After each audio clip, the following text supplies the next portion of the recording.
Ortho Ayurvedic oil and capsule. अब दर्द भी घुटने टेकेगा।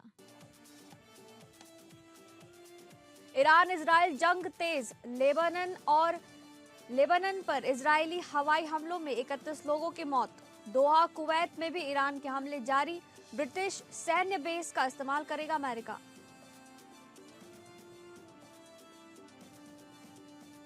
पीएम मोदी ने की कनाडाई पीएम मार्क कार्नी से की मुलाकात। संबंधों को मजबूत करने पर हुई चर्चा।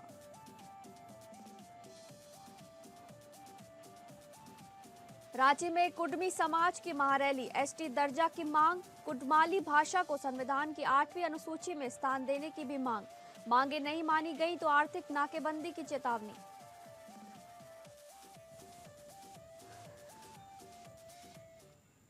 नमस्कार, आप सभी का स्वागत है टॉप अपडेट में। मैं हूं आपके साथ शालिनी राणा।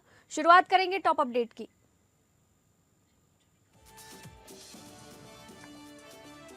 ईरान पर बढ़ते सैन्य तनाव के बीच हालात और गंभीर होते नजर आ रहे हैं। फ्रांस, जर्मनी और ब्रिटेन ने ईरान के मिसाइल और ड्रोन हमलों की कड़ी निंदा करते हुए संयुक्त बयान जारी किया है।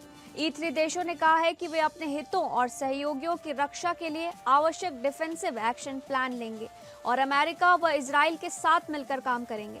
इससे पहले अमेरिका और इजराइल ने ऑपरेशन एपिक फ्यूरी के तहत ईरान पर बड़े हमले किए थे। इन हमलों में ईरान के supreme leader Ayatollah Ali Khamenei मारे गए थे। जवाबी कार्रवाई में ईरान ने कई गल्फ देशों पर मिसाइल और ड्रोन दागे, जिससे क्षेत्रीय तनाव और बढ़ गया है। विश्लेषकों का मानना है कि यदि हालात नहीं संभलते तो युद्ध का दायरा और व्यापक हो सकता है। इन्हीं युद्धों के बीच नई दिल्ली में प्रधानमंत्री नरेंद्र मोदी से कनाडा के प्रधानमंत्री मार्क कार्नी ने हैदराबाद हाउस में अहम मुलाकात की। दोनों नेताओं ने द्विपक्षीय वार्ता के दौरान व्यापार, ऊर्जा और महत्वपूर्ण प्रौद्योगिकी जैसे क्षेत्रों में सहयोग बढ़ाने पर चर्चा की।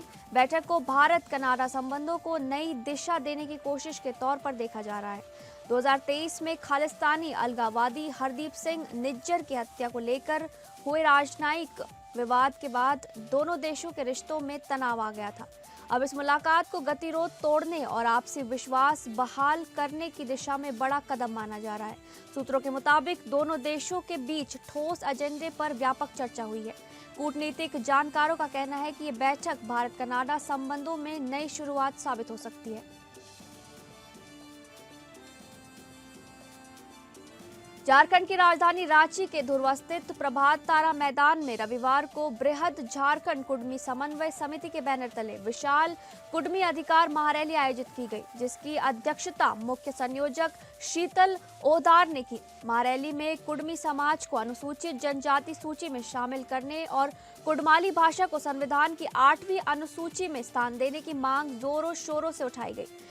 कार्यक्रम में विधायक नागेंद्र महतो, डॉक्टर अमर कुमार चौधरी और डॉक्टर लंबोदर महतो सहित कई सामाजिक राजनीतिक हस्तियां शामिल रहीं। बड़ी संख्या में लोग पारंपरिक वेशभूषा में पहुंचे और छऊ, झूमर व पैका नृत्य के जरिए सांस्कृतिक पहचान प्रस्तुत की गई। सभा को संबोधित करते हुए शीतल ओदार ने आरोप लगाया कि 1950 में समाज को साजिश के तहत जनजातीय सूची से बाहर किया गया। डॉक्टर लंबोदर महतो ने चेतावनी दी कि मांगे नहीं मानी गई तो राज्यव्यापी आर्थिक नाकेबंदी होगी। वहीं डॉक्टर अमर कुमार चौधरी ने अनुच्छेद 342 का हवाला देते हुए आगामी जनगणना में कुडमी जाति और कुडमाली भाषा दर्ज कराने का आह्वान किया। उत्तर प्रदेश की राजधानी लखनऊ में अयातुल्ला अली खामेनेई की याद में बड़ा जुलूस निकाला गया, जिसमें शिया और सुन्नी समुदाय के लोगों ने हिस्सा लिया। जुलूस छोटा इमामबाड़ा से शुरू होकर बड़ा इमामबाड़ा तक पहुंचा। इस दौरान प्रदर्शनकारियों ने अमेरिका और इजराइल के खिलाफ जोरदार नारेबाजी की। भीड़ ने डोनाल्ड ट्रंप और बेंजामिन नेतन्याहू के पुतले भी फूके। जुलूस के चलते पुराना लखनऊ छावनी में तब्दील नजर आया और सुरक्षा के कड़े इंतजाम किए गए। पूरे मार्ग पर पुलिस बल तैनात रहा और प्रशासन हालात पर नजर बनाए हुए है।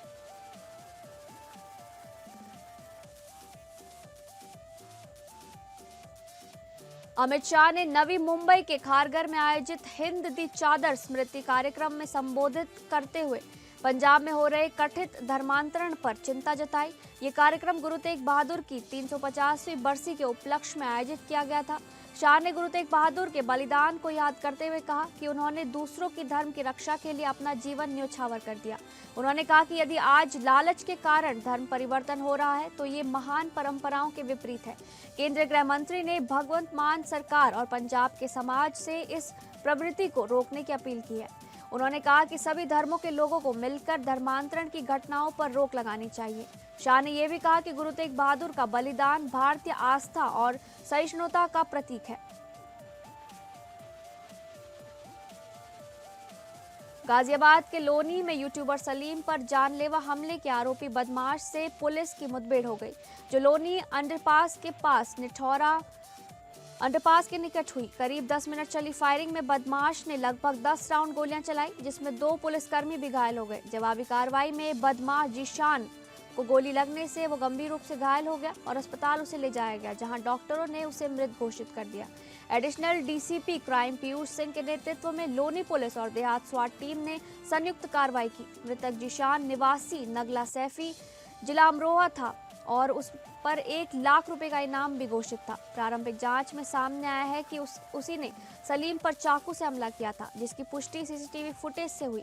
मौके से हमले में प्रयुक्त चाकू, पिस्टल, कारतूस और बाइक बरामद की गई है।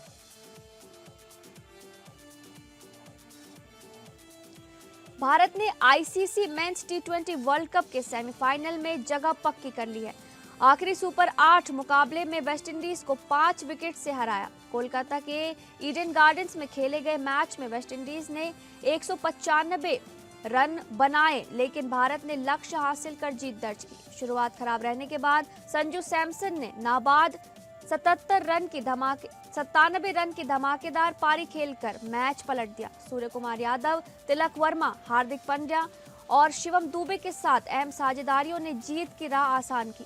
वेस्टइंडीज की ओर से रोमन पावेल, जेसन होल्डर और रोस्टन चेज ने योगदान दिया, जबकि भारत के लिए जसप्रीत बुमराह ने 2 विकेट झटके। और 5 मार्च को मुंबई के वानखेड़े स्टेडियम में इंग्लैंड से सेमीफाइनल भिड़ंत होगी। जीत के बाद कानपुर में क्रिकेट प्रेमियों ने जमकर आतिशबाजी कर खुशी मनाई और फाइनल में पहुंचने की उम्मीद जताई।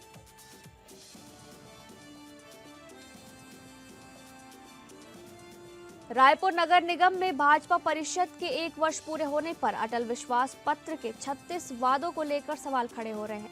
विपक्ष का आरोप है कि जारी किए गए वादों में से एक भी वादा अब तक जमीनी स्तर पर पूरा नहीं हुआ। चुनाव के दौरान तात्यापारा शारदा चौक को 6 माह में चौड़ा करने और हर घर शुद्ध पेयजल उपलब्ध कराने का वादा किया गया था। इसके अलावा सफाई, स्ट्रीट लाइट सुधार, खेल मैदान और खेल अकादमी की स्थापना जैसी घोषणाएं भी की गई थी।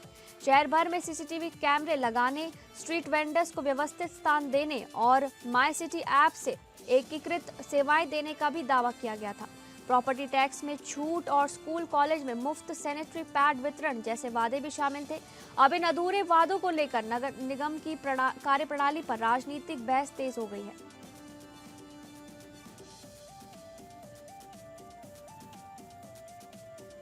उत्तराखंड में महिला कांग्रेस की प्रदेश अध्यक्षा ज्योति रौतेला ने धर्मपुर विधानसभा क्षेत्र में होली मिलन कार्यक्रम का आयोजन किया। कार्यक्रम में भारी संख्या में स्थानीय महिलाओं ने भाग लेकर उत्साहपूर्वक हिस्सा लिया। रंगों के इस उत्सव में गीत संगीत की धुनों पर महिलाएं जमकर थिरकती नजर आईं। पूरे आयोजन में सौहार्द और उमंग का माहौल देखने को मिला।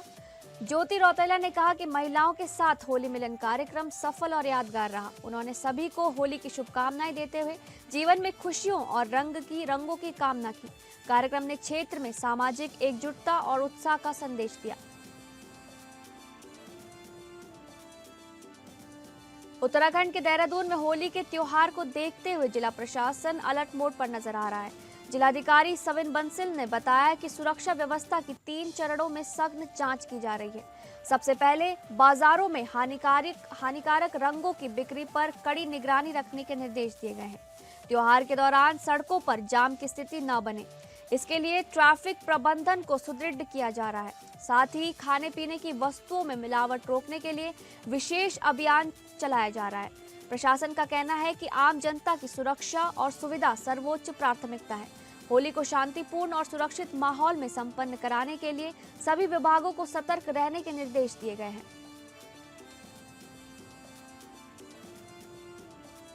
पीलीभीत के थाना दियुरिया क्षेत्र के किशनपुर गांव में जमीनी विवाद खूनी संघर्ष में बदल गया, जहां घर में घुसकर धारदार हथियारों से किए गए हमले में एक युवक की निर्मम हत्या कर दी गई।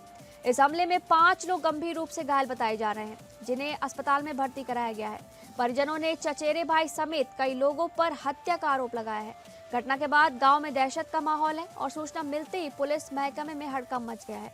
सुकृति माधव सहित एसपी और एडिशनल एसपी ने मौके पर पहुंचकर निरीक्षण किया।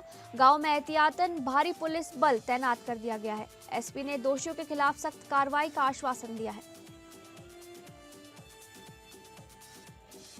अयोध्या में होली और रमजान को लेकर जिला प्रशासन हाई अलर्ट पर है। एसएसपी डॉक्टर गौरव ग्रोवर ने स्वयं रूट मार्च का नेतृत्व किया, जबकि एडीएम योगानंद पांडे प्रशासनिक टीम के साथ मौजूद रहे। शहर से लेकर ग्रामीण क्षेत्रों तक पुलिस का फ्लैग मार्च जारी है और सभी थाना क्षेत्रों में अतिरिक्त पुलिस बल तैनात किया गया है।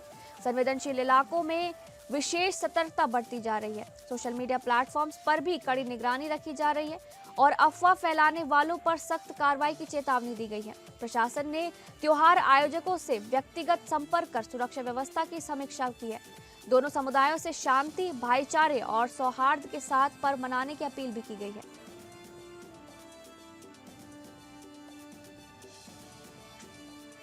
कोकापुर गांव में खेत की बाउंड्री पर खींचे तार में दौड़ रहे करंट की चपेट में आने से एक किसान की दर्दनाक मौत हो गई। बताया जा रहा है कि किसान खेत पर काम कर रहा था, तभी अचानक ये बड़ा हादसा हो गया।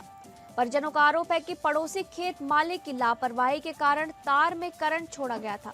घटना की सूचना मिलते ही थाना आदमपुर पुलिस मौके पर पहुंची और जांच शुरू कर दी गई। शव को कब्जे में लेकर पोस्टमार्टम के लिए भेजा गया है। हादसे के बाद परिवार में कोहराम मचा है और गांव में शोक का माहौल है। परिजनों ने आरोपी के खिलाफ कड़ी कार्रवाई की मांग करते हुए न्याय की गुहार लगाई है।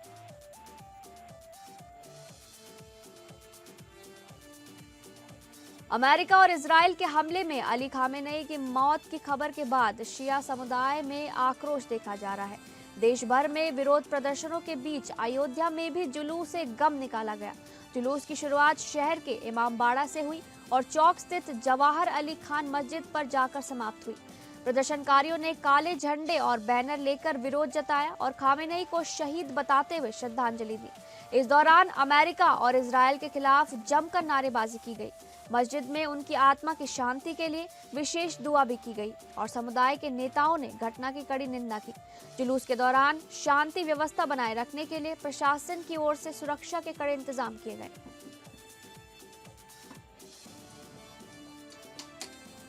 कानपुर सेंट्रल रेलवे स्टेशन पर चेकिंग के दौरान जीआरपी पुलिस ने बड़ी कार्रवाई करते हुए एक संदिग्ध युवक को गिरफ्तार किया है। तलाशी में उसके पास से करीब 8 किलो 140 ग्राम अवैध गांजा बरामद हुआ, जिसकी अंतर्राष्ट्रीय बाजार में कीमत 10 लाख रुपए से अधिक आंकी जा रही है। गिरफ्तार अभियुक्त की पहचान गुरप्रीत सिंह निवासी पटियाला पंजाब के रूप में हुई है। पुलिस के मुताबिक आरोपी ट्रेन के जरिए गांजा लेकर लखनऊ जाने की फिराक में था। थाना जीआरपी कानपुर सेंट्रल में मामला दर्ज कर आवश्यक विधिक कार्रवाई की जा रही है।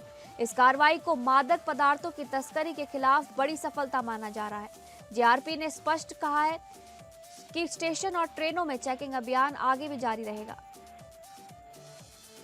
खबरों में आगे बढ़ेंगे। कानपुर में आगामी त्योहारों को देखते हुए पुलिस प्रशासन ने सुरक्षा व्यवस्था को और मजबूत कर दिया है।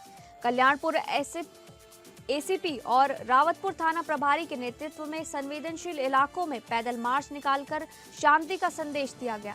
भीड़भाड़ वाले बाजारों और ऊंची इमारतों की निगरानी ड्रोन कैमरों से की जा रही है, जबकि सीसीटीवी के जरिए कंट्रोल रूम से हर गतिविधि पर नजर रखी जा रही है।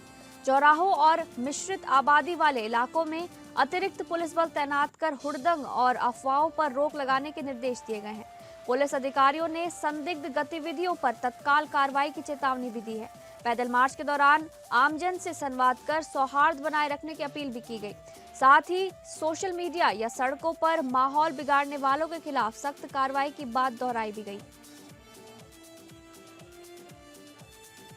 ललितपुर में अवैध शराब के खिलाफ बड़ा अभियान चलाते हुए सदर कोतवाली पुलिस और आबकारी विभाग की संयुक्त टीम ने बड़ी कार्रवाई की है। छापेमारी के दौरान 395 लीटर अवैध कच्ची शराब बरामद की गई। मौके पर ही करीब 5000 लीटर लहन को नष्ट कर दिया गया। इस कार्रवाई में कुल 14 अभियुक्तों को गिरफ्तार किया गया है। अधिकारियों के मुताबिक सभी आरोपियों के खिलाफ आवश्यक विधिक कार्रवाई की जा रही है। संयुक्त टीम की इस सख्त कार्रवाई से अवैध शराब कारोबारियों में हड़कंप मच गया है। पुलिस ने साफ किया है कि ऐसे अभियान आगे भी लगातार जारी रहेंगे। लखनऊ के रहीमाबाद क्षेत्र के तरौना गांव में आवारा कुत्तों ने 7 साल की मासूम अंशिका को नोच नोच कर मार डाला। शौच के लिए घर से निकली बच्ची का शव घर से करीब 500 मीटर दूर खेत में खून से लथपथ हालत में मिला। किसान दिलीप कश्यप की बेटी अंशिका कक्षा 1 की छात्रा थी। बेटी का शव देखकर मां सोनी ने शोर मचाया, जिसके बाद ग्रामीण मौके पर पहुंचे और कुत्तों को खदेड़ा। इस हृदय विदारक घटना के बाद इलाके में दहशत का माहौल है और हिंसक कुत्तों को लेकर लोगों में भारी आक्रोश है। श्रावस्ती के कादरी जंगल में सागवान समेत बेशकीमती पेड़ों के अवैध कटान का मामला सामने आया है। जानकारी के मुताबिक जंगल के कक्ष संख्या 10, 16, 1 और 2 में रातों रात पेड़ों को काटा जा रहा है। ग्रामीणों ने वन विभाग के कुछ कर्मचारियों पर मिलीभगत के गंभीर आरोप लगाए हैं। कटान से जुड़ा एक वीडियो सोशल मीडिया पर तेजी से वायरल हो रहा है, जिसे कादरी जंगल का बताया जा रहा है। इस घटना को लेकर क्षेत्र में भारी नाराजगी देखी जा रही है। ग्रामीणों ने उच्च अधिकारियों से निष्पक्ष जांच कर दोषियों पर सख्त कार्रवाई की मांग की है। फिलहाल प्रशासन की ओर से मामले की आधिकारिक पुष्टि नहीं की गई है।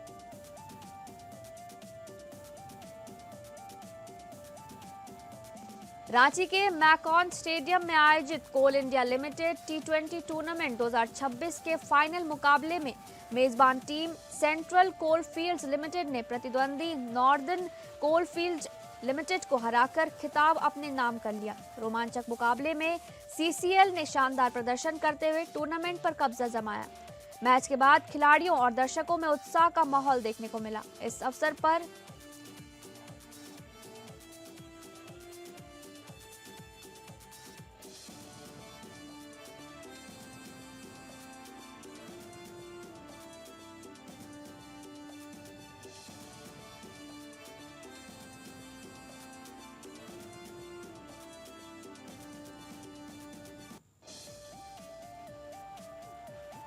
टाइगर श्रॉफ 2 मार्च 2026 को अपना 36वां जन्मदिन मना रहे हैं। इस खास मौके पर बॉलीवुड में बड़ी खबर आई है कि उनकी आगामी grand scale spiritual action film का टाइटल व्रज रखा गया है।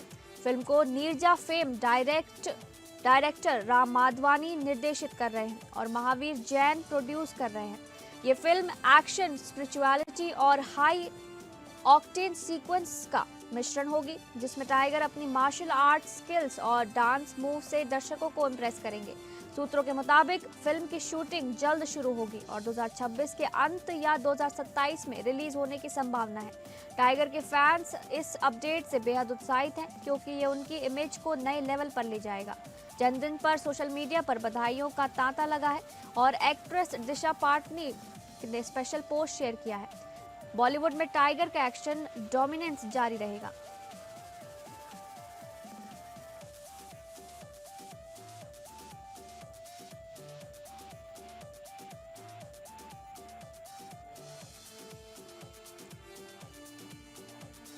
विपुल शाह की